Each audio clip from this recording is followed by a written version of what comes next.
Hey, I'd like to welcome you to another episode of the Mission Matters Innovation Podcast, your source for all things innovation. My name is Adam Torres. You can follow me on Instagram at AskAdamTorres. Keep up with my book releases, book tour schedule, signings, all that other good stuff. Always love to connect with you there. And as always, if you'd like to apply to become a co-author of one of my upcoming books, just head on over to the website, missionmatters.com, and click on Become an Author to apply.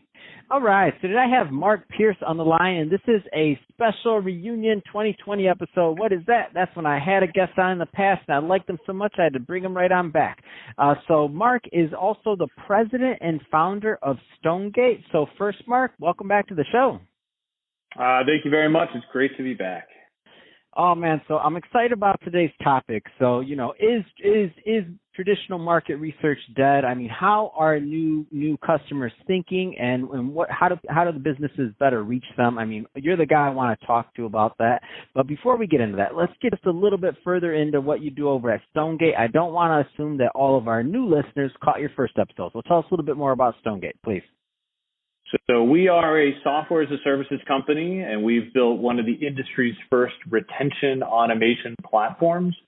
What that basically means is it helps us help our clients keep track of their customers all along the customer journey and know at any point in time what's most important to their clients, together with how well they're delivering on what's most important, so they know if there's a gap between sort of expectation and delivery. They can dive right in real time, address that gap so they don't get to things like contract renewals, find out their customers are pissed off and leave them. I mean, that's a great way to explain it. So we don't want mad customers that leave us. If you can retain clients and grow those relationships over time, much better than always trying to get new ones if you can do it. So that being said, the name of the game being retention, embracing the new way customers think. I mean, where do you want to start with this one? Well, what's really interesting is our first generation platform was predicated on a traditional type survey tool where we would ask a series of questions in terms of what was most important and how well they're delivering on their needs. Well, now that we've sort of analyzed literally tens of thousands of participants over the last couple of years, and this is coupled back with my career in market research, which started, I'm afraid to say, almost 30 years ago, it's been very interesting to see that the way market research is evolving is not keeping up with the pace and change of technology. Essentially, the way traditional market research is done today is still very much the same way that it was done, believe it or not, in the 1930s when it first came about. And you might have heard the thing called a Likert scale, or that scale when you rate something on a 1 to 7 or 1 to 10. This stuff has not changed literally in almost 100 years. Pretty amazing. Wow.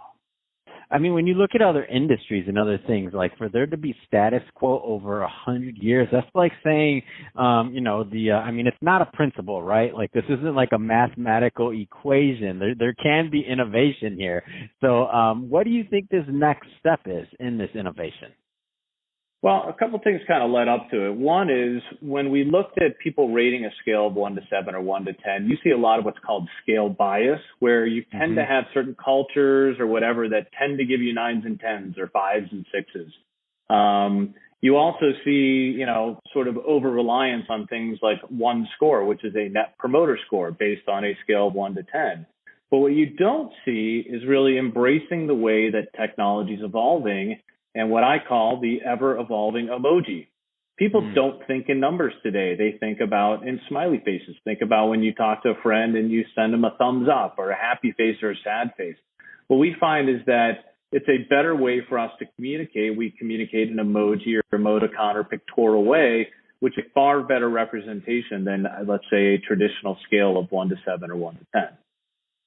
Oh, that makes so much sense. And when you think about it, when's the last time you told somebody, out of 1 to 10, how good of a job did I do? Like in conversation, like when's the last time you did that? Probably never. Yeah, no, not at all. And then the other part that's interesting too, and I love this, but and I'm not a user of Tinder, but I hear from my 20-year-old son this whole concept of swipe left, swipe right, right? People are used to more limited choices. Do you like A or B, A or B, A or B? Not, hey, let me give you a list of 40 things and you tell me what's, most and least important. So essentially what we now have discovered is taking a page out of that Tinder playbook. So when we ask customers about what's most important, it's more about showing them simple pairs of attribute A versus attribute B, allow them to sort of swipe left, swipe right, and then continue on.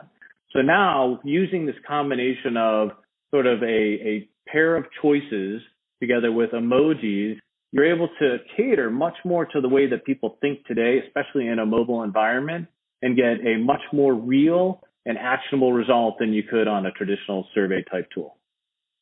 What's been some of the response to this? Like, tell me a little bit more about kind of the feedback and what this data has allowed you to do for your clients.